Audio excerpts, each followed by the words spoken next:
Good morning class. नमस्ते, राधे राधे, सत श्री अकाल। देखिए, आपके अपने YouTube channel Mohan Singh lectures में आप सभी का स्वागत है। ठीक है, आज हम 10th क्लास के मैथ की जो हमारा चैप्टर नंबर 13 चल रहा है, पृष्ठ, क्षेत्रफल और आयतन, इसको क्लास को हम आगे बढ़ाएंगे। ठीक है, इससे पहले हम कुछ क्लासेस दे चुके हैं जिसमें हम थोड़ा बेसिक की बात की थी वहाँ पर हम लोगों ने। ठीक है, अब हम अपने आगे बढ़ते हैं और इस चैप्टर को शुरू करने से लिए थोड़ा सा बताना चाहूँगा आपको। हमने कुछ सामान की व्यवस्था की है, जैसे आपको इसमें घन पढ़ेंगे तो ये घनाभ की कुछ आकृति है घन की। ठीक है, आप घनाभ पढ़ेंगे तो घनाभ में कुछ ऐसे देखे होंगे आपने, इस तरह से की आकृति आपने देखी होंगी चीज़ें इस तरह की। ठीक है, तो ये आपका क्या है, घनाभ है। उसी प्रकार से ये कुछ व्यवस्था करिए तो सामान की, ये हमारा बेलन, इसकी जो आकृति है वो बेलन है। ठीक है, उसी प्रकार से ये जो बॉल आप देख रहे हैं ये, ठीक है, ये क्या है, हमारा गोला है। इसकी जो आकृति है वो क्या है, गोला है। ये आप देख रहे हैं बर्थडे की टॉफ़ी। ठीक है, ये शंकु के आकार की है। इसकी हम बात करेंगे, इन मतलब प्रैक्टिकली समझेंगे इन चीज़ों को। ठीक है ना। उसी प्रकार से आप ये देख रहे हैं, ये जो गिलास है ये, इसकी जो आकृति है वो छिन्नक है, जैसे आपकी बाल्टी होती हैं। ठीक है, उनकी जो आकृतियाँ होती हैं वो एक छिन्नक होती हैं। उसी प्रकार से हमारा ये, हमने बल्ब का आगे का पार्ट निकाला है, ये शायद आपको ये विजिबल हो रहा होगा। ठीक है, तो ये आधा पार्ट है। ठीक है, अगर इधर से भी एक लगा दिया जाए, वो जैसे बॉल फट जाती है बीच में से तो दो पार्ट बन जाते हैं ना उसके, तो वो अर्धगोला हो जाता है। पहले जुड़ा हुआ था गोला और जब बीच में से काट दिया तो अर्धगोला। ठीक है, तो ये अर्धगोला है हमारा, इसके बारे में हम प्रैक्टिकली बात करेंगे। ठीक है, चलिए गाइस क्लास को शुरू करते हैं और आज की क्लास में हम पढ़ेंगे घन के बारे में। ठीक है, घन के फॉर्मूलाज वगैरह कैसी जो चीज़ें बातें होंगी उनके बारे में हम डिटेल में बात कर रहे होंगे। ठीक है, अब देखिए घन में क्या होता है। घन हमें पता है, घन, घनाभ, बेलन, शंकु, ये सब क्या होती हैं, हमारा आकृतियाँ 3D हैं, क्योंकि इस चैप्टर में जो भी आकृति हमें पढ़नी है वो 3D पढ़नी है, पहली बात। और दूसरी बात ये है कि जो 3D आकृतियाँ होती हैं वो 2D से बनी होती हैं। ये बात हम लास्ट क्लासों में समझ चुके हैं। इसमें कौन सी 2D बस है भाई, देखिए आप देख रहे हैं सामने से ये देख रहे हैं, ये सतह आपको शायद विजिबल हो रहा होगा। ये सतह है, ये वाली, ये सतह आपकी इसकी ये वाली। ठीक है, ये क्या है भाई, अगर इसकी आप ये देख रहे हैं, ये वाली भुजा, ये वाली भुजा, ये वाली भुजा, ये वाली भुजा, ये चारों भुजा आपस में बराबर है। ठीक है, तो ये क्या बन गया, हमारा एक वर्ग है।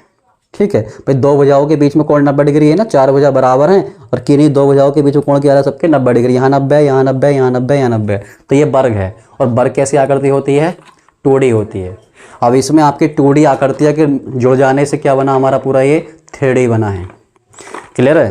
अब ये घनाभ में क्या होता है, हमारे पास 2D में 3D में क्या अंतर होता है। देखिए हमारे पास जो वस्तुएं होती हैं उनके पास 3 विमाएँ होती हैं, लंबाई, चौड़ाई और ऊंचाई। ये हम लास्ट क्लास में बात कर चुके हैं। अब लंबाई, चौड़ाई, ऊंचाई में से जिसके पास कोई 2 विमाएँ होंगी वो बनेगा 2D, और जिसके पास तीनों होंगी वो बनेगा 3D।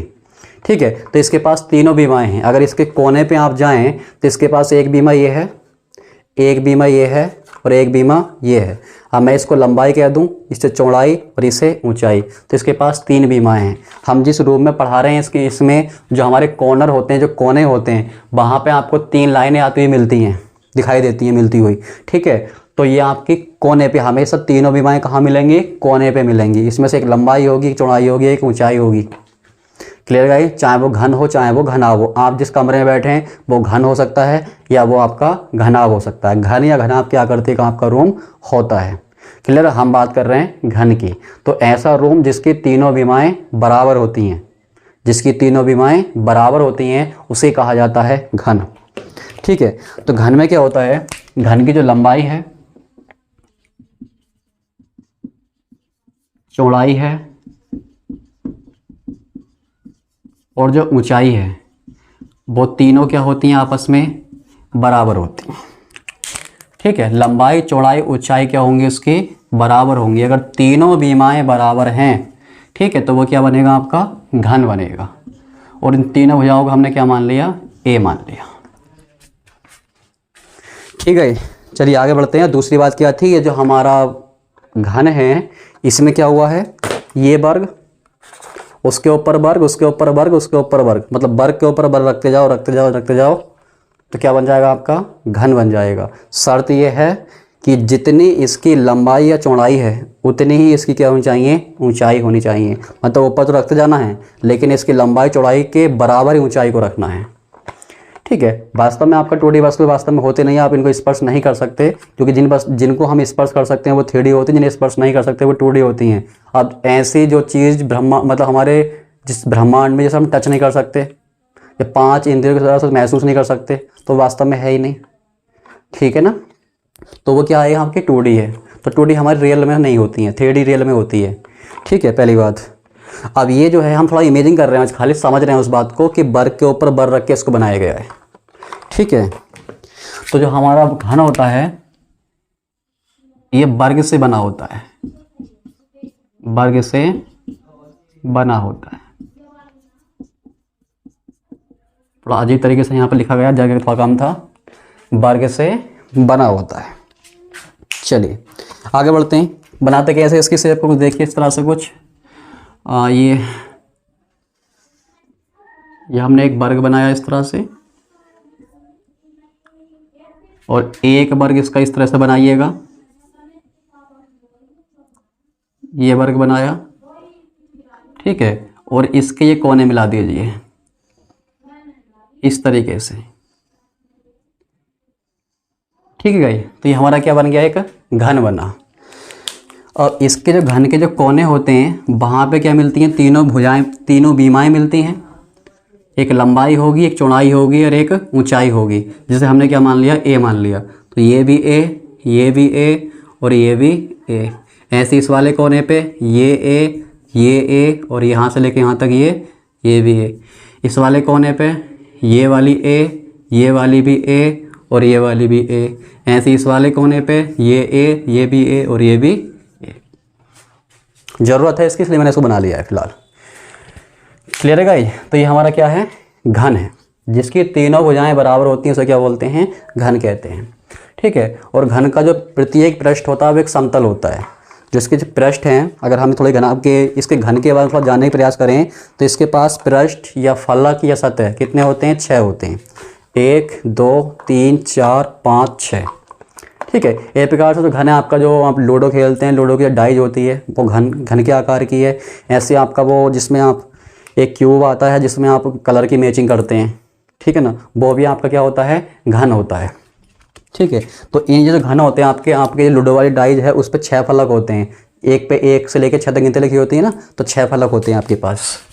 ठीक है, तो हम इसकी अगर बात करें तो घन के अंदर जो फलक हैं, पृष्ठ कह लो या इन्हें सतह कह लो।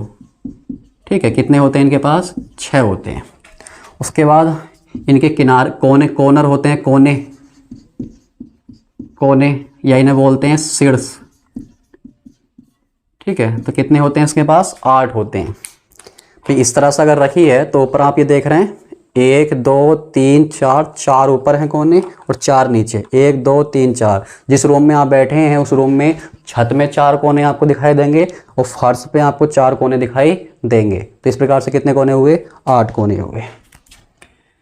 ठीक है, दूसरा इसमें होते हैं किनारे।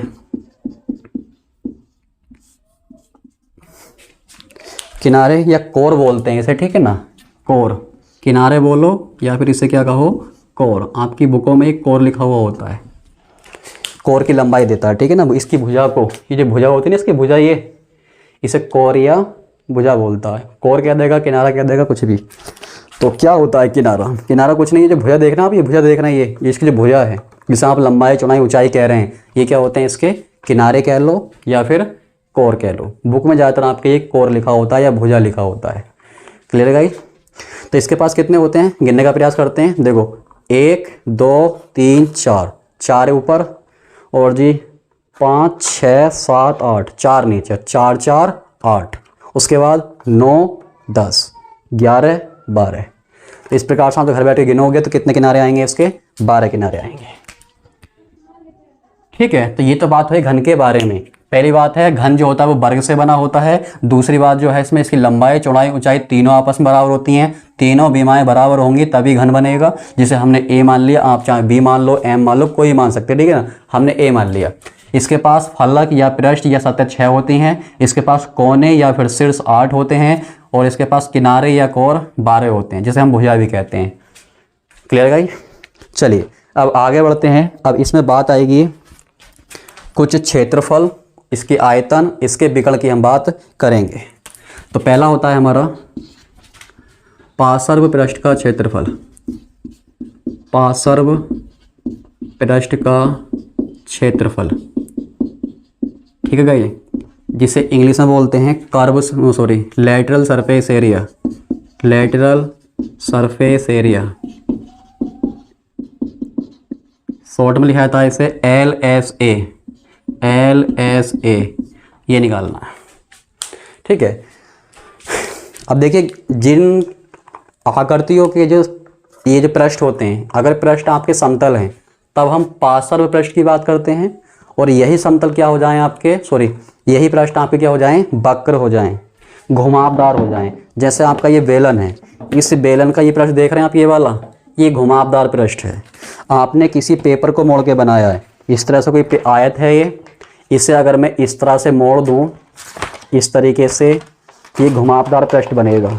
घूम गया ना, ये घुमा दिया मैंने इसको, इस तरीके से कुछ बेलन सा बन रहा है, बेलन बन जाता है।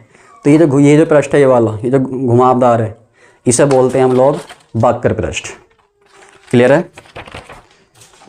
ये बात आप समझ पा रहे होंगे, वक्र पृष्ठ और पार्श्व पृष्ठ में क्या अंतर होता है। मैं लास्ट वीडियो में इसको डिटेल में भी बात किया है, ठीक है।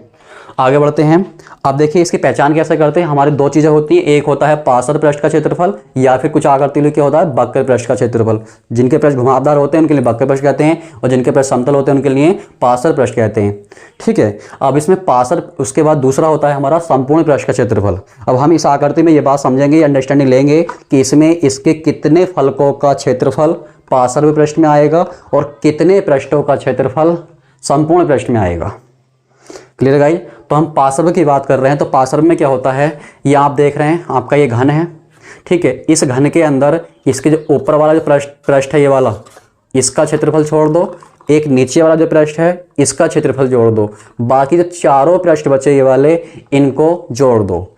चारों पृष्ठों का क्षेत्रफल जोड़ दो, किसका बन जाएगा, पार्श्व पृष्ठ का क्षेत्रफल। अगर मैं इस रूम के हिसाब से बात करूं तो रूम के हिसाब से छत का क्षेत्रफल छोड़ दो, फर्श का क्षेत्रफल छोड़ दो, बाकी चारों दीवारों का क्षेत्रफल जोड़ दो। तो चारों दीवारों का क्षेत्रफल आएगा, वो किस में काउंट होगा, हमारा पार्श्व पृष्ठ का क्षेत्रफल।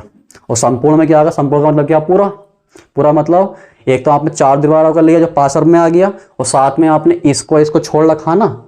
अगर मैं इन 6 के 6 को जोड़ दूं, पार्श्व भी चारों का क्या हो जाएगा पार्श्व, और छत का भी जोड़ दूं और फर्श का भी जोड़ दूं, तो क्या बन जाएगा आपका संपूर्ण पृष्ठ का क्षेत्रफल। संपूर्ण मतलब जितने भी आपकी आकृति के पास पृष्ठ हैं, जितने भी उसके पास फलक हैं, उन सभी के क्षेत्रफल को जोड़ दो, क्या बन जाता है, संपूर्ण पृष्ठ का क्षेत्रफल। जैसे इस आकृति के पास 6 पृष्ठ हैं, पृष्ठ कौन से जिसे मैं टच कर सकता हूँ, इस पर कर सकता हूँ, ये टच कर सकता हूँ, ये आप देख रहे हैं, ये आपके पृष्ठ हैं, इनकी क्षेत्रफल की बात हो, जिससे मैं टच कर सकता हूँ, ये इनके पृष्ठ के क्षेत्रफल की बात की जाती है।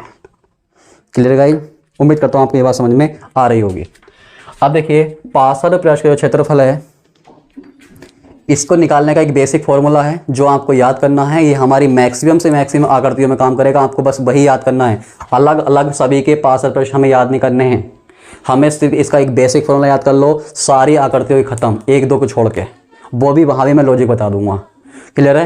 तो एक तो इसके बेसिक फॉर्मूले से समझेंगे, और दूसरा इसका जो एक प्रैक्टिकली इस बात को हम समझने का प्रयास करेंगे, एग्जैक्टली वो फॉर्मूला कहाँ से आया।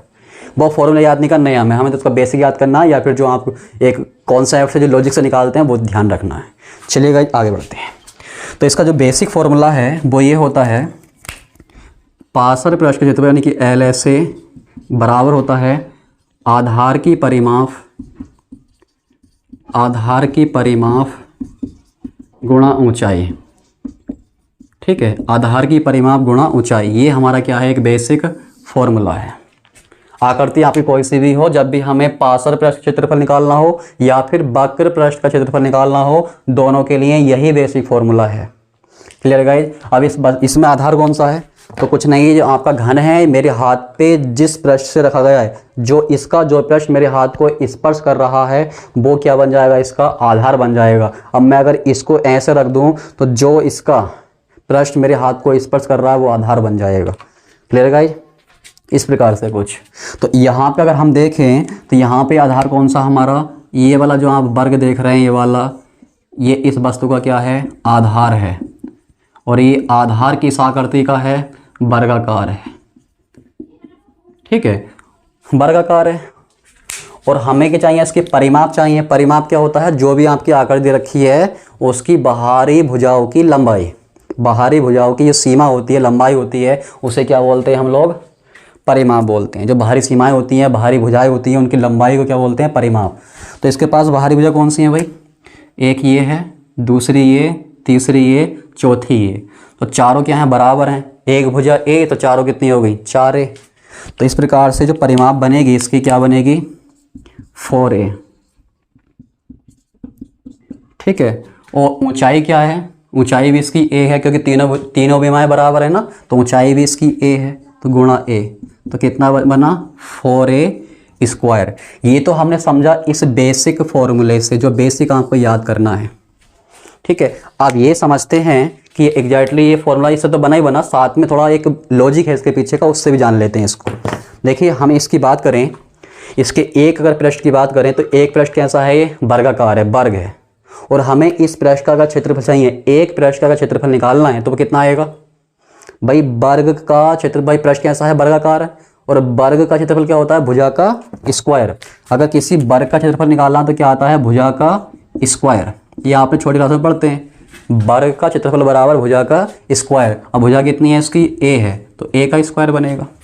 सही है। अब ध्यान सुने, अगर एक पृष्ठ का क्षेत्रफल a² है, अगर एक पृष्ठ का क्षेत्रफल a² है, तो पार्श्व पृष्ठ में कितने क्षेत्रफल आ रहे हैं, वो कितने पृष्ठ आ रहे हैं पार्श्व में, भाई ऊपर का छोड़ दो, नीचे का छोड़ दो, यानी कि 2 पृष्ठ आपको छोड़ने हैं। तो बाकी कितने बचे, 1 2 3 4, दीवारें कितनी बची, 4।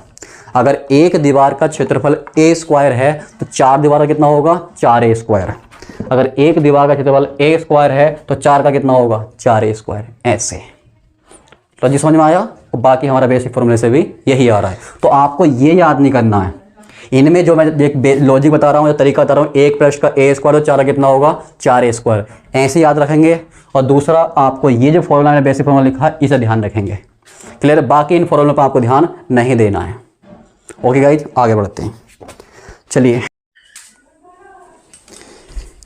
चलिए गाइज आगे बात करते हैं। दूसरा होता है इसका संपूर्ण पृष्ठ का क्षेत्रफल। संपूर्ण पृष्ठ का क्षेत्रफल, ठीक है, जिसे इंग्लिश में बोलते हैं हम लोग total surface area. Total surface area, ठीक है। और शॉर्ट फॉर्म में क्या लिखेंगे ऐसे, टोटल को T, surface area, total surface area. और इसमें क्या आएगा, बेसिक क्या है इसका, बेसिक फॉर्मूला बनेगा क्या, बेसिक में क्या आएगा इसके, आपका जो संपूर्ण में बात हो रही है ना, संपूर्ण में टोटल सरफेस एरिया, यानी कि संपूर्ण पृष्ठ का क्षेत्रफल। जितने भी पृष्ठ हैं, संपूर्ण पृष्ठ, सभी पृष्ठों का निकालना है। तो सभी में कौन से आएंगे भाई, 4 तो ये दीवारें जो आपके किस में आ गई, वक्र पृष्ठ में, ठीक है। तो इसमें क्या आएगा, एक तो LA आएगा भाई, 4 पृष्ठ ये है ना, 1 2 3 4, तो ये चारों किसके अंदर आ गए, LA में आ गए। और 2 पृष्ठ बचे, ऊपरी वाला और नीचे वाला। तो लिखेंगे प्लस ऊपरी पृष्ठ का क्षेत्रफल, ठीक है, प्लस निचले पृष्ठ का क्षेत्रफल, निचले पृष्ठ का क्षेत्रफल, इस तरह से, ठीक है। ऐसे लिख सकते हैं छत का क्षेत्रफल प्लस फर्श का क्षेत्रफल। ये हमारा क्या हुआ, बेसिक फॉर्मूला। उम्मीद करता हूँ ये बात आपको समझ में आ रही होगी। 6 के 6 आ गए ना भाई।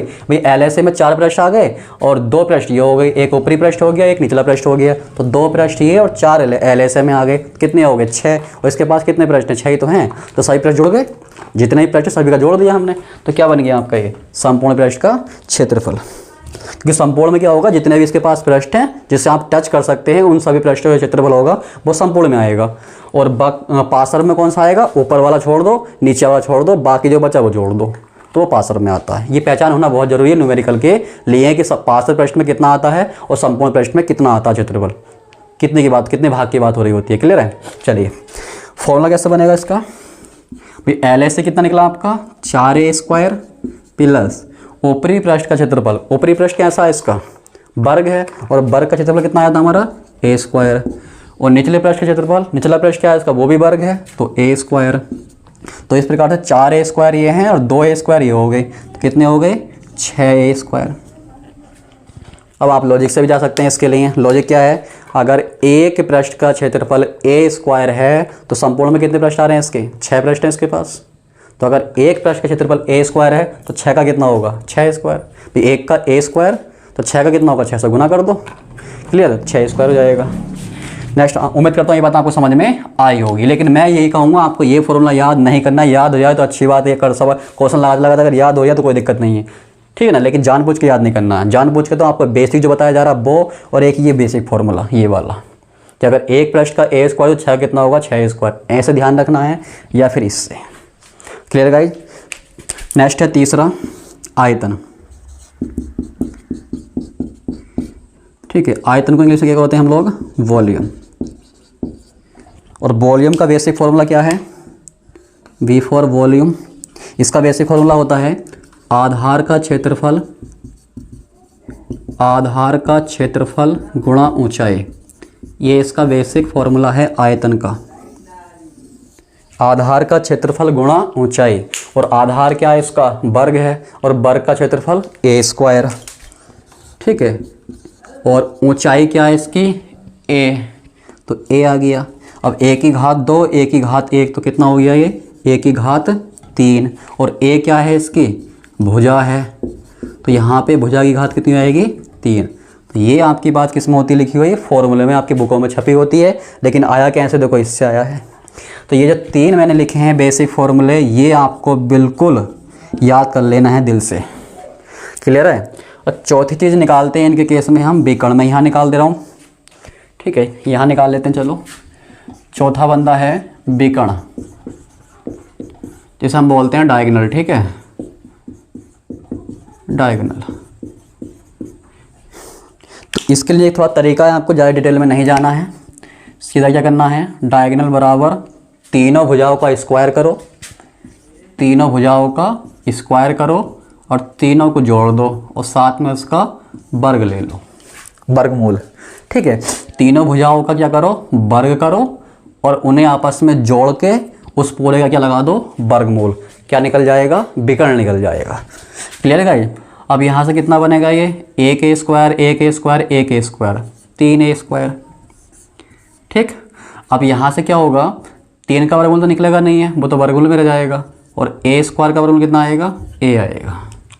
तो इस प्रकार से जो आपका विकर्ण की जो लंबाई आ रही है वो कितनी है √3 × a, और ये किसके लिए हुआ आपका घन के लिए, क्लियर। अब थोड़ा विकर्ण समझ लेते हैं। विकर्ण होता क्या है, जैसे आपके अगर कोई आकृति वर्गाकार है, वर्ग है, तो वर्ग में क्या होता है जो आमने सामने के जो कोने होते हैं शीर्ष होते हैं, अगर इन्हें एक लाइन से जोड़ दिया जाए तो ये जो लाइन की लिए लंबाई होती है इसकी, ये होता है हमारा विकर्ण। ये जो लाइन बनी ये वाली, ये क्या है हमारा विकर्ण, रेखा कह लो रेखाखंड कह लो एक बार, ठीक है ना, रेखाखंड बोल देते हैं इसको, ठीक है चलेगा। अब ऐसे हम कमरे के हिसाब से अगर 3D में तो 2D में है, लेकिन 3D की बात करें तो कैसे होगा, देखो आपको क्या करना है एक छत का कोना लेना है ये, और उसके सामने वाला फर्श का कोना लेना है।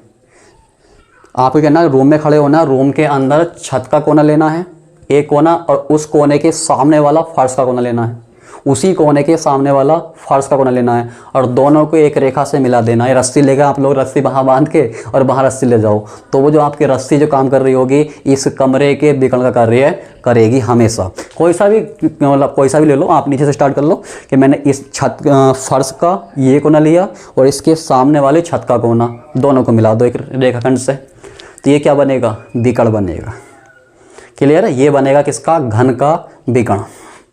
उम्मीद करता हूँ आपको ये बात समझ में आई होगी, ठीक है। इसी प्रकार से हम लोग हर आकृति को डिटेल में समझेंगे, हर एक को बाई प्रैक्टिकली समझेंगे, जैसे हमने इसको प्रयास किया वैसे ही हम बाकी सभी आकृतियों के बारे में पढ़ाई कर रहे होंगे, ठीक है गाइस। तो उम्मीद करता हूँ आपको ये क्लास समझ में आई होगी, और आपको ये क्लास हमारा पसंद आया हो तो अपने इस चैनल को सब्सक्राइब करें हम, और अपने इस वीडियो को लाइक करें और अपने फ्रेंड्स में शेयर करें, जिससे ज़्यादा से ज़्यादा फ्रेंड्स का आपके फ्रेंड्स का क्या हो सके बेनिफिट मिल सके, उन्हें फ़ायदा हो सके, ठीक है। राधे राधे, सत श्री अकाल, जय हिंद।